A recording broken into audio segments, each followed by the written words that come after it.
আসিয়া বলে ফেরাউন মরিয়া যাব, তোমাকে একবারও খোদা বলে স্বীকার করব না। আসিয়া ডাক দিয়ে কয়, ফেরাউন ডাক দিয়ে কয়, আসিয়া রেডি হইয়া যাও, যদি আমাকে খোদা বলে স্বীকার না করো তোমাকে আমি শুলিবিদ্ধ করে ফাঁসি দিয়ে মেরে ফেলবো। আসিয়া বলে মরতে রাজি, আমার মালিকের থেকে আমি জুদা হতে পারবো না রে ফেরাউন। ফেরাউন এবার ক্ষিপ্ত হইয়া এত বড় ক্ষমতাওয়ালা আসিয়ার মতো ব্যক্তির খানা বন্ধ করে দিল, বিছানাও বন্ধ করে দিল। এবার তারিখ দিয়ে দিল, আসিয়া যদি এতদিনের মধ্যে আমাকে রব বলে স্বীকার না করে, রেডি করো ময়দানে ঘোষণা দিয়া দাও আসিয়ার ফাঁসি হবে। ঘোষণা দিয়া দিল, আসিয়াও মজবুত হয়ে গেল, মরিয়া গেল আমার মাওলাকে আমি ছাড়ব না। আমি দুনিয়াতে যারে আপন মনে করি, আরে কেউ তো আমার সাথে কবরে যাবে না। আমার ভাই বোন মা বাবা টাকা পয়সা বাড়ি গাড়ি সব আমার থেকে আলাদা হইয়া যাবে, ওই কবরে থাকবে আমার মালিক।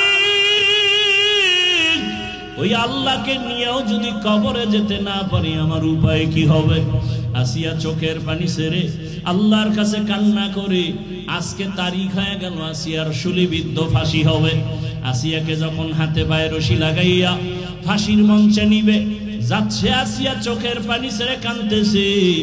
হঠাৎ করে দেখে জমানার নবী মূসা ওই পথ দিয়া হাইটা যায়। আসিয়া ডাক দিয়া কয়, রে নবী মূসা,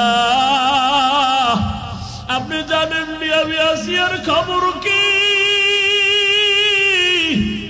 নবী মূসা বলে, জানি, আজ তোমাকে ফাঁসির মঞ্চে নেওয়া হচ্ছে।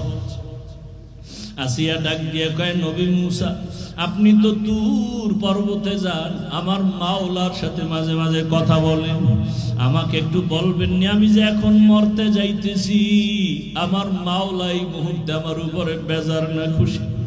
নবী মূসা ডাক দিয়া কয়, রে আসিয়া, এই মুহূর্তে আমার মালিক তোমার উপরে অনেক অনেক খুশি।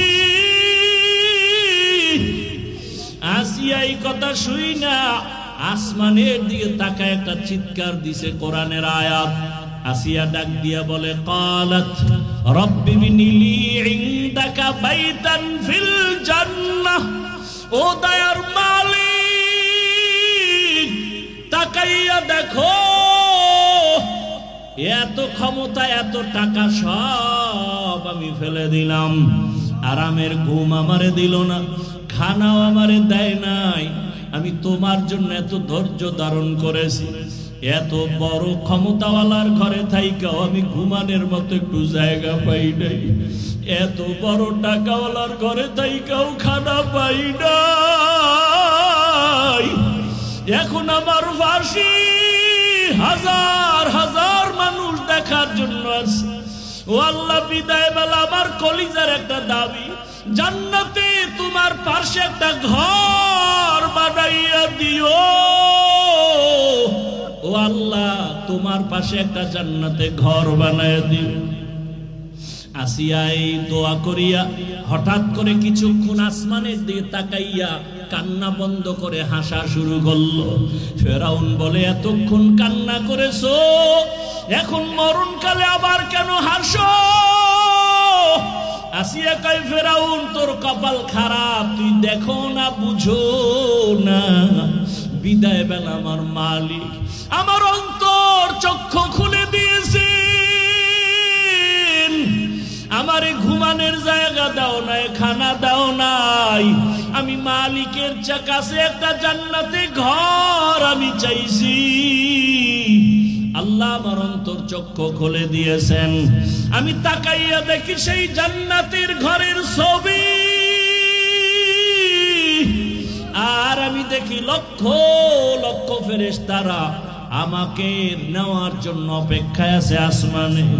আমার রূহটা আমার মালিকের কাছে নিয়ে যাবে, তাড়াতাড়ি আমারে মৃত্যুদণ্ড দিয়া দাও, মরণের পর্দাটা আমি ভেদ করলে আমার মালিকের আমি এখন সাথে সাথে পেয়ে যাব। মরণের পর্দা উঠাইলেই আল্লাহ তো আদা করেছেন, ফামান কানা ইয়ারজু লিকা রাব্বিহি ফালইআমাল আমালান সালিহা ওয়ালা ইউশরিক বিইবাদাতি রাব্বিহি আহাদা। এরে বান্দা, যদি রবের সাথে মোলাকাত করতে চাও, শিরিক মুক্ত ঈমান আর আমল তৈরি করে নাও। মরণের পর্দাটা ভেদ করিয়া রবের সাথে তোমার মোলাকাত হয়ে যাবে। আসিয়া যখন হাসতে হাসতে মঞ্চে চলে গেল, মরণ হয়ে গেল, হাসতে হাসতে মালিকের দরবারে চলে গেল। ও আমার যুবক বাবারা, ও বৃদ্ধ বাবাজি, পর্দার আড়ালের মা বোনেরা, হেদায়াতের মালিক আমার আল্লাহ। ওরে আবু জাহাল 13 বছর নবীর বয়ান শুনিয়াও কালেমা পড়ে না। ওমরের মতো বান্দা 27 বছরে নবীকে জবাই করতে আসিয়া কালেমাওয়ালা হয়ে গেল। জীবনে শখ লাগাইয়া শখ মিটাইয়া মনের মতো তো গুনাহ কম করো নাই রে বাবা। মনের শখ মিটাইয়া মনে চাইছে দাড়ি কাটবা, কত কাটছো, এখনো কি তোমার শখ মিটে নাই? মনে শখ লাগছে বেপরদায় নারী নিয়ে আড্ডা দিবা, কত দিছো, এখনো কি শখ মিটে নাই রে বাবা? আর কত বছর দাড়ি কাটলে শখ মিটবে? আর কত বছর আড্ডা দিলে শখ তোমার পূরণ হবে? মনে শখ লাগছে পার্কে পার্কে ঘুরবা, আর কত বছর ঘুরলে তোমার মনের শখ পূরণ হবে? এবং এটাও বলো, তোমার হায়াতের আর বাকি আছে কতদিন? চোখ দুইটা বন্ধ করে তাকাও, করোনার ভেতরে দেখো যুবকের লাশ, পানির মধ্যে গাড়ির নিচে ঘুমের বিছানায় শুধু যুবকের লাশ। কয়দিন আর বাঁচবারে বাবা?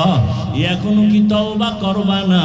মনেরে বুঝাও, তোমার মতো জেনারেল লাইনে পড়ুয়া যুবক আজকে চাকরি করে, ব্যবসা করে, ড্রাইভারি করে, নামাজ পড়ে, তুমি পারবা না কেন? কপাল বুঝি পুড়িয়া গেল। মনে মনে আমার আল্লাহকে তওবার নিয়তে ডাক দাও আর বলো, হে মালিক,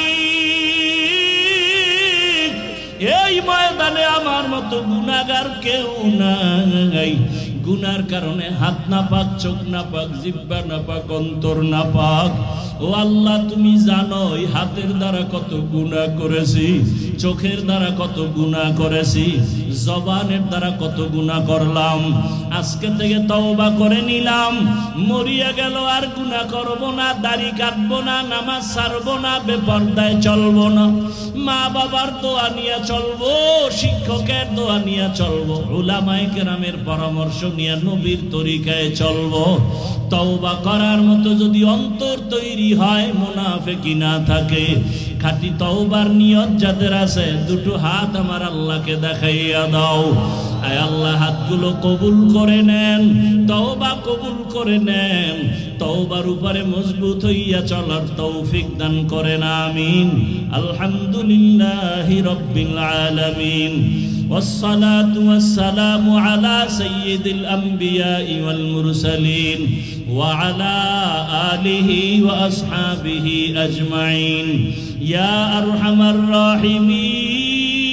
الراحمين يا أرحم الراحمين يا أرحم الراحمين رب ارحمهما كما ربياني صغيرا اللهم إنك عفو كريم تحب العفو فاعف عنا اللهم إنا نسألك رضاك والجنة ونعوذ بك من سخطك وغضبك والنار اللهم إنا نعوذ بك من البرص والجنون والجذام وسيء الأسقام اللهم ارحمني بترك المعاصي اللهم ارحمني بترك المعاصي اللهم ارحمني بترك المعاصي يا رب اغفر لي يا رب اغفر لي يا رب اغفر لي ربنا لا تزغ قلوبنا بعد إذ هديتنا وهب لنا من لدنك رحمة إنك أنت الوهاب ربنا آتنا في الدنيا حسنة وفي الآخرة حسنة وقنا عذاب النار উদয়ার মালিক কুদরতের নজর দিয়ে দেখেন কত উলামায়ে কেরাম মুরব্বী হাজী সাহেব কত ব্যবসায়ী চাকরিজীবী ছাত্র ভাই যুবক পর্দার আড়ালের মা বোনেরা হাত তুলেছে আয় আল্লাহ আমরা সবাই জাহান্নামের আসামি গুনাহগার গুনার কারণে আমার হাত না পাক, আমার চোখ না পাক, আমার জিহ্বা না পাক, আমার অন্তর না পাক। গুনার কারণে দিলটা পাথর হয়ে গেল, চোখে পানিও নাই। ও আল্লাহ, জীবনের সব গুনাহ মাফ করে দেন।